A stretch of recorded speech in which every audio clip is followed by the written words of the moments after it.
all Sabak fans, all people that came tonight to the stadium. Of course, to my players, I think they're absolutely unbelievable and they make me proud every time we play a big game. To Sabak management, of course, to all medical staff, to my technical staff, is guys, this victory is all of ours. Everybody, even who watched on TV and who supported us, deserves, a small piece of this victory. And we knew, even after the first game, which was a defeat in Denmark, but it was kind of this defeat where you get more confidence than sometimes you get confidence from a victory. Because we played a good game there, and now today we were even more prepared. And as I said before the game, that those small technical, tactical details that we have to correct and they have to correct, who will get more of those details right will be the winners.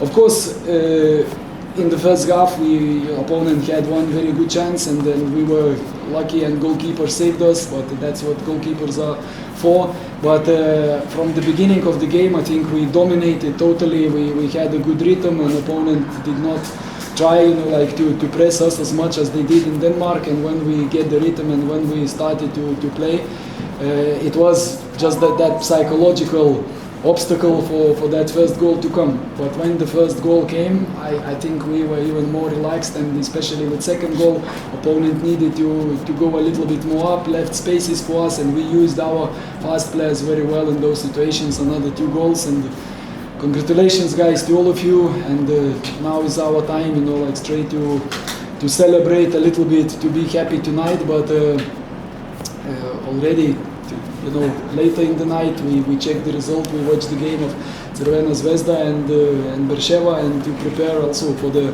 first game, which is on Saturday in Azerbaijan League, and a lot of work ahead, a lot of games ahead. But tonight, congratulations to everybody, we are happy.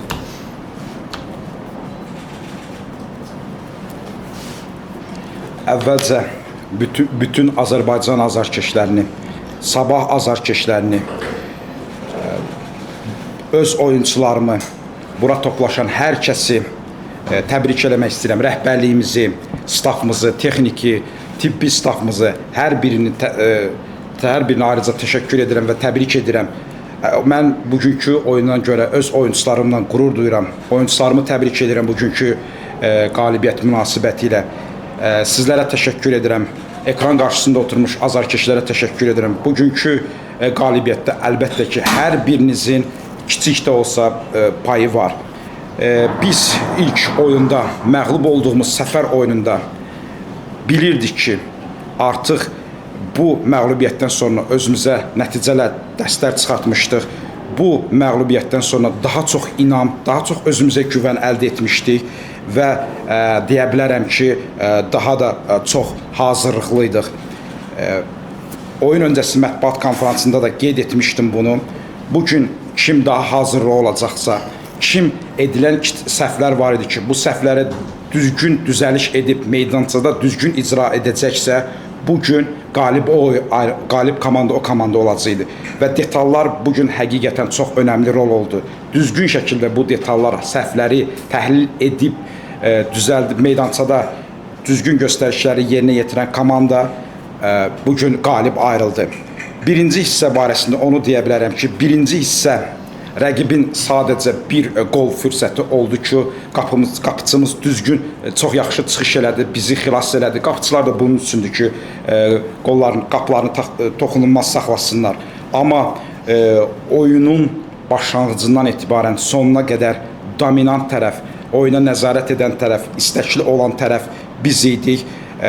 Rəqib Danimarkadakindən nisbətən burada daha sanki üzərimizə təzyiq eləyirdi. Amma biz oyunun ritmini saxlayan, oyunun ritmini əlində tutan komanda biz idik. Və birinci qol, hansı ki bu qol, bu psixoloji əngəli aşmaq üçün çox lazım idi. Biz bu qolu vurduqdan sonra ikinci qolu vurduq, daha da rahatlaşdıq və rəqib artıq bizim üzərimizə gəlməyə başladıqdan sonra sürətli oyuncularımız sayəsində üçüncü, dördüncü qolları fərqləndik və bugünkü qalibiyyəti əldə etdik. Yenə hər kəsi təbrik edirəm. İndi biz bugün bu qalibiyyəti qeyd edəcəyik. qalibiyyəti qeyd edərkən də bugünkü oyunun Crvena Zvezda Berşeva oyunun nəticəsinə də baxacağıq və qarşıda həqiqətən bizi çox sıx oyunlar gözləyir. Şənbə günü artıq Azərbaycan çempionatı başlayır. Düzgün yaxşı bərpa olunub. Bugünkü şənbə günkü oyuna da hazırlaşacağıq və deyə bilərəm ki, mən həqiqətən də bugünkü qalibiyyətdən dolayı çox xoşbəxtəm. Birinci elə rəqiblə bağlı sualdır ki, hansı komandaları Bakıda görmək istəyir, hansı komandaları özünə rəqib görmək istəyir? Crvena Zvezda'da yoxsa Apollo? Firstly, I would like to ask about your future opponent. Which team would like to see as your opponent?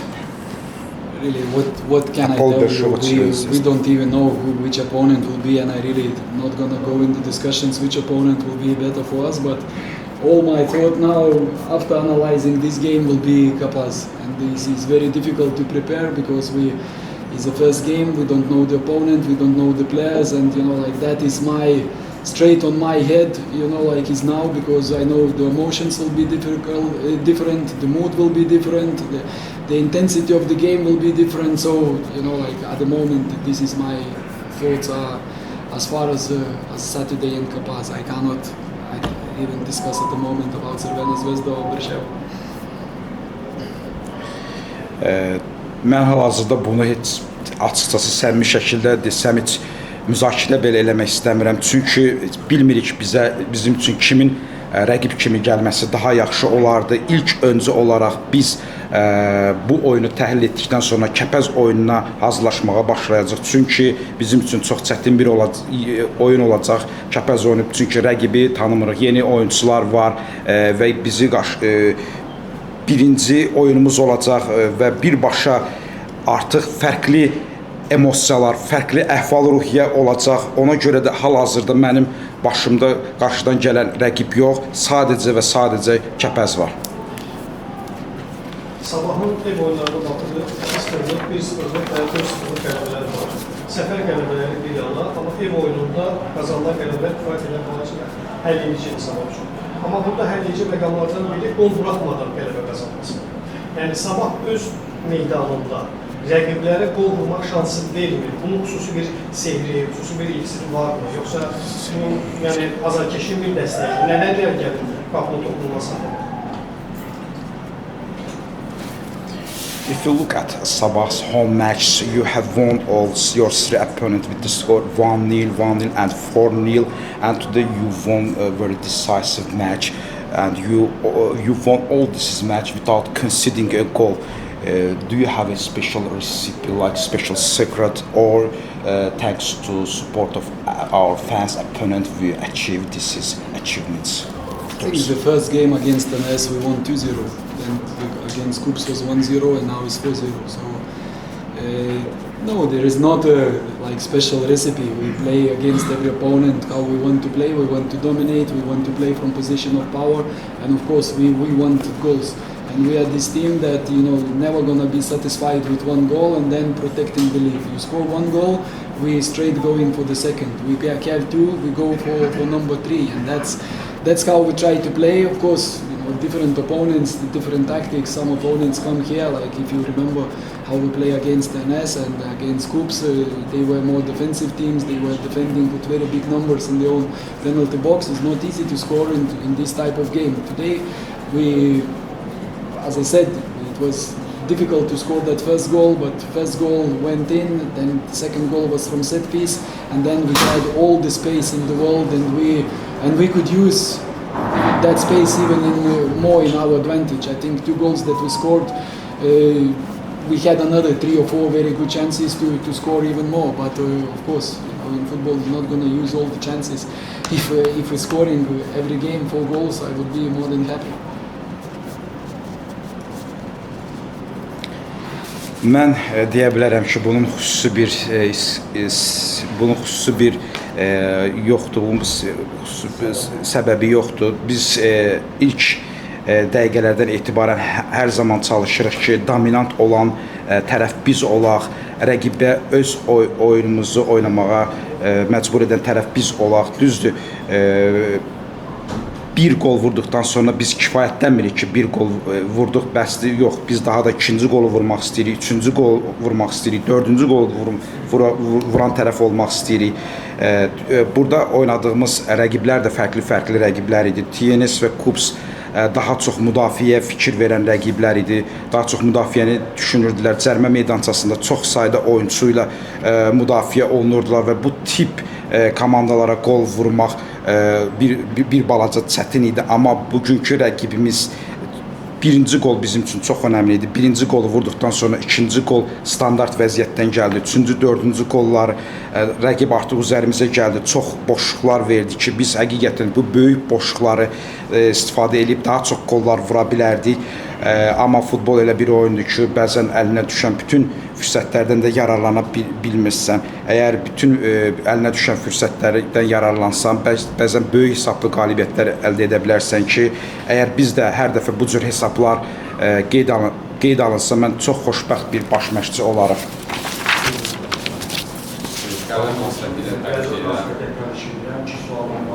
Bayağı belə gol epizodlarından başlayıb.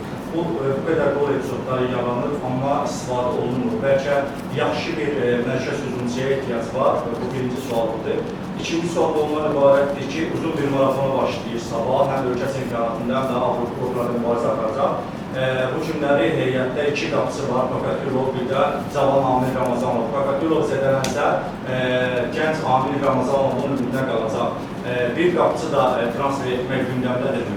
Çox sağ olun. I have two questions. First, my question that you have had always a lot of goal moments, goal opportunities, but you did not use them. For me, it's very interesting. You will bring a new central like striker forward. And second question, you have mentioned that you have a long marathon. You have a lot of games in this year, but in the goal you have just Pokatilov and Amin. If Pokatilov will get injury, you will try to count with Amin. Do you want to transfer as a new keeper? I think we have, last time I checked, we had 4 goalkeepers even today in the team. We also have Roman and we have Rauf Yubov. So there's 4 goalkeepers. I don't know why you say 2. And to be honest, I'm very happy about our goalkeepers, and I think those 3 young Azerbaijani goalkeepers that we have the most talented players in all Azerbaijan. So the time will show if I'm right or not. But at the moment, if we speak about the transfers, we still have, I don't know, about 10 players who didn't get to start the game this season. So how we can say that they are not good, that we need transfers if they still did not have a chance to prove themselves? And I think, like coming games will show, like how good they are, how good we can be, how much, like the other players can help. But I believe that we have 25 very good players who can solve the biggest tasks, in Azerbaijan and as you see in Europe. Mən axırıncı dəfəm yoxlayarkən heyətimizdə 4 qapıçımız var idi. Rəvan, Rauf, Eyyubov, Amin Ramazanov.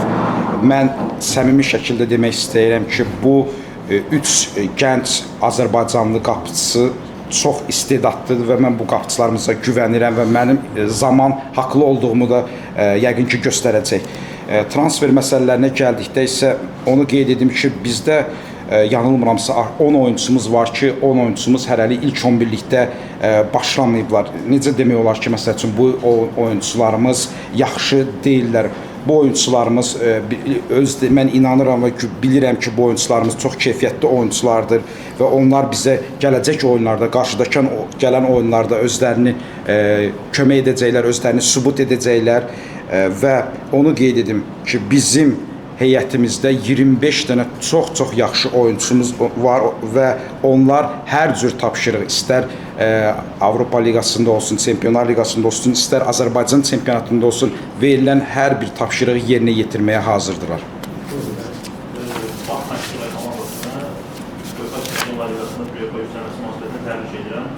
Artıq təbii pozulduğu elə əsas mərhələsinə yaxın bir playoff mərhələsi. Hansı stadionda oynayacaqlar? Bunları düşünüblərmi? Yəni hansı stadion sifariş verəcəklər? Firstly, I would like to congratulate on you, coach, for advancing to the playoff round of Champions League. You are very close, just one step to this group stage. And in which stadium do you want to play? Which stadium will be played our match? In which stadium? Yeah, I think this question should be to the club management, not to me. I'm the coach. Like where we have, there's some requirements for the stadiums and for the Champions League playoff round. I don't know what are exact requirements, but for sure we cannot play here in Massazer. So what we're gonna play, I think that's down to management and to UEFA to decide.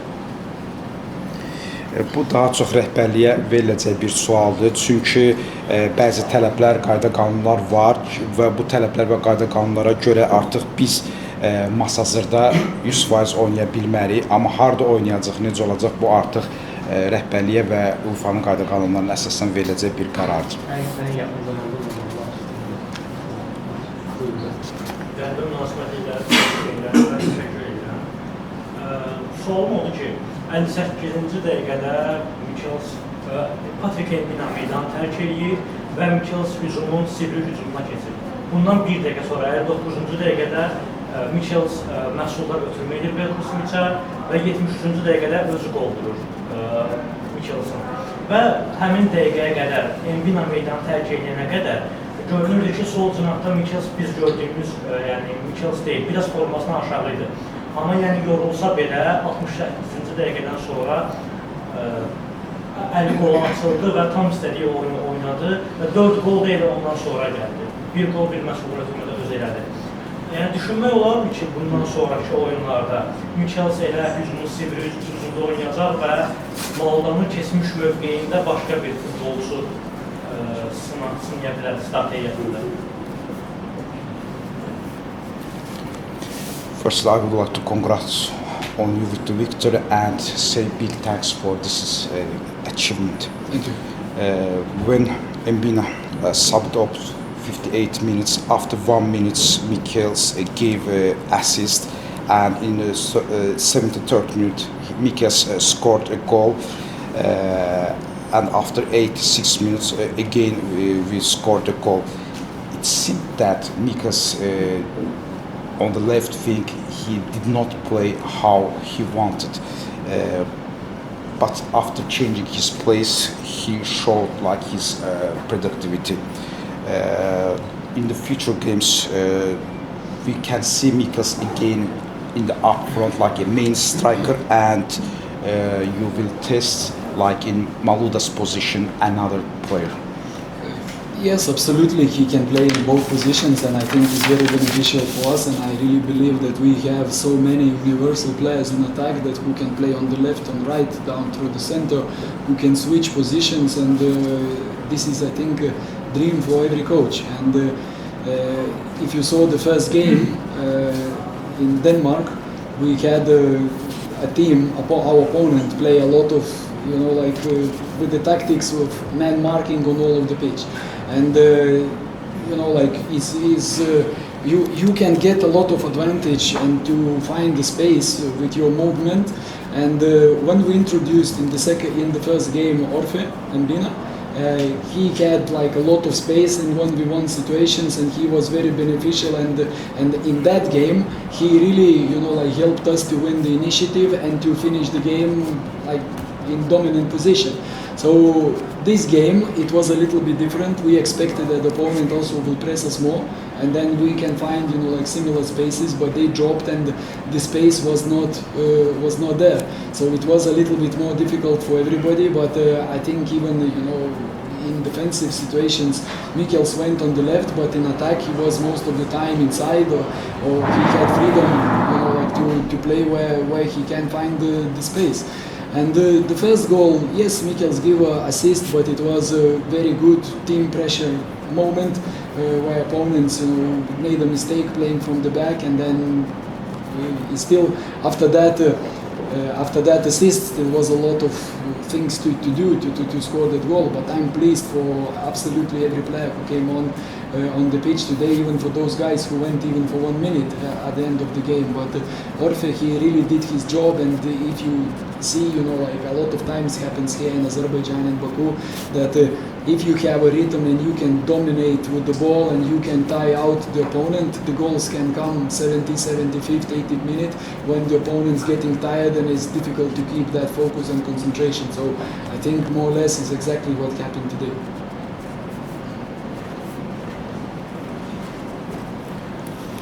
Əlbəttə ki, Bikesin hər iki cinahda fərqli mövqelərdə olması bu bizim üçün çox böyük faydadır, yarardır və mən də çox xoşbəxt məşqçiyəm ki, mənim hücum xəttimdə bu cür fərqli mövqelərdə oynayan oyunçularım, universal oyunçularım var. Onların yerlərini dəyişdikdə çox yaxşı çıxış edirlər. Bu hər bir məşqçinin arzusu, xəyalıdır. Əgər Danimarkadakı oyunumuza siz baxmısınızsa, orada taktiki cəhətdən analiz eləsək, görərdik ki, rəqib daha çox birə-bir yaxın şəkildə bizimlə oynayırdı və bu cür yaxın oynayan komandaya qarşı üstünlük əldə etmək istəyirsənsə, daha çox hərəkətli olmalısan ki, oyunçuların sənə boşluq yaransın və bu boşluqlardan istifadə edə bilərsən.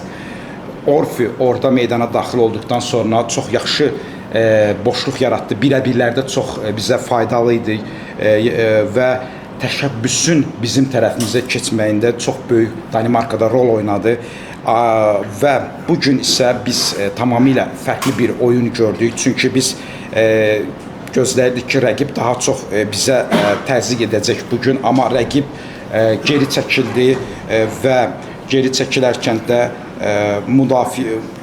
müdafiədə boşluqlar vermirdilər. Amma Mikes sol cinahda oynamaqla yanaşı o sərbəst idi. Bəzən mərkəzə, ortaya da girərək istədiyimiz oyunu oynayırdı və boşluqlar axtarırdı. Bu birinci qolu qeyd etdiniz. Bu sadəcə Mikesin asisti ilə deyil. Mən burada komandanın rəqibə təzyiq eləməyi və bu təzyiq nəticəsində rəqibin müdafiə xəttində etdiyi səhvdən sonra yararlanmamızı da qeyd eləməliyəm. Çünki rəqib həqiqətən bu birinci qoldan sonra demək olar ki, oyundan düşdü. Mən bugün meydançada sonradan daxil olan, meydançada başlayan ilk 11-liyimizdə olan bütün oyunçularımızdan, hətta deyərdim ki, oyunun sonunda bir dəqiqə daxil olmuş belə oyunçularımızdan razıyam, məmnunam. Orfi'də desək, o bugün öz işini həqiqətən çox yaxşı gördü. Belə hallar yaşanır, çünki Azərbaycanda bizim öz çempionatımızda da bəzən belə ritmi saxlayırsan, dominant oyuna nəzarət tərəf olursan, rəqiblər sıx şəkildə müdafiə olunur və 70-ci, 80-ci dəqiqədən sonra yorulurlar və yorulduqdan sonra artıq fərqlənən tərəf olursan. Ona görə də köklənməni və konsentrasiyanı axıra kimi saxlamaq lazımdır və uşaqların bugün bunu saxladığı üçün də mən çox xoşbəxtəm.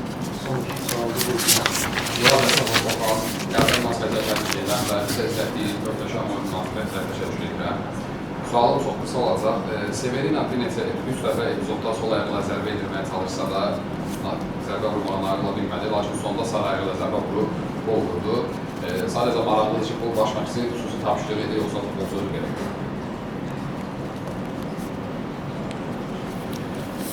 Firstly, I would like to congratulate on your victory and say big thanks for this night, for this big night. About Severina, I have a question. Severina, 3 times he shot it with his left foot, but he did not achieve what he wanted. But he saw only with 1 time he shot it with right foot and he scored a goal. This was like your special instruction, or this was like a player's own decision? Severina has very good shots from both feet, left and right, and I think he's a very dangerous player when he enters the penalty box. And I know that when he was coming on, I was telling him go inside and shoot, and 3 times he did that. And the 4th time, opponent expected him to go inside, and like he went outside. So this is normal thing that top players do. And even, for example, when Aron Maluda arrived, he used to come inside all the time, and then we explaining that okay, go left, surprise opponent, maybe 2nd time left, 3rd time opponent expects you to go left, you go right. So I think that's how the top players they able to analyze what's happening on the pitch, and I'm very very happy, you know, for Severina that he scored in Champions League, and his first goal for Sabak, and I think he's his first, but many more to come.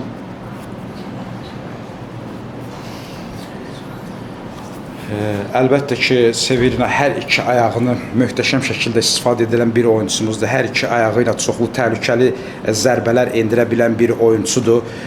Düzdür, o 3 dəfə içəri doğru çəkərək zərbə endirdi, amma 4-cü də rəqib artıq yenə eyni şeyi gözləyirdi, amma o bu dəfə topu içəri deyil, çölə doğru çəkərək qapıya zərbə endirdi və qol oldu. Top oyuncular həmişə belədirlər, çalışırlar ki, rəqibləri yanılsınlar. Maluda da ilk gələrkən o da daha çox topu içəriyə doğru çəkərək qapıya zərbə endirmək istəyirdi və biz ona dəfələrlə başa salırdıq ki, hər dəfə eyni şey eləmək olmaz. 2 dəfə bunu etdinsə, 3-cü dəfə başqa bir şey et və rəqibi təəccübləndir. Top oyuncular həmişə meydançada nə etdiklərini təhlil edirlər və nə etdiklərini çox yaxşı bilirlər.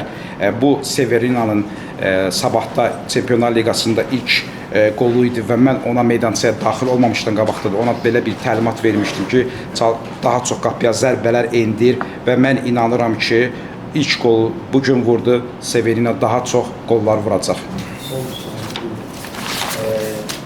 Cənab Dambraskas belə vacib qələbədən sonra bu qələbəni Bakıdansa bir xüsusi məkanda qeyd edir, yoxsa yalnız dağ çevrədə?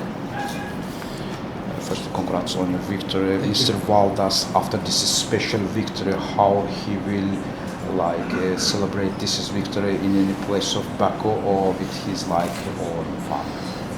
Tell me if someone in 1 year time saw me in Baku somewhere celebrating. You know, it's not what I do. I work. I'm here to work, and celebration now finished. Now we go home and we start to watch Crvena Zvezda, Beersheva, Kapaz. This is our celebration. Next game in 3 days time, and that's what's only thing, you know, what is on our heads. Siz kimsə mənə deyə bilər ki, məni hardasa, nə vaxtsa belə hansısa məkanda nəyisə qeyd edərkən görüb, bizim işimiz, bizim nəyisə qeyd etməyimiz bir işdir. Artıq bizim qeydiyyatımız, bizim bu qalibiyyəti qeyd etməmiz də bitib. Biz evə gedəcəyik indi, Crvena Zvezda, Beersheva oyununa baxacaq, onu təhlil edəcəyik, Kəpəz oyununa baxacaq, Kəpəz oyunu təhlil edəcəyik, çünki 3 gündən sonra bu rəqiblə qarşılaşacaq. Mənim hal-hazırda başımda sadəcə bunlar var. Thank you very much. Thank you.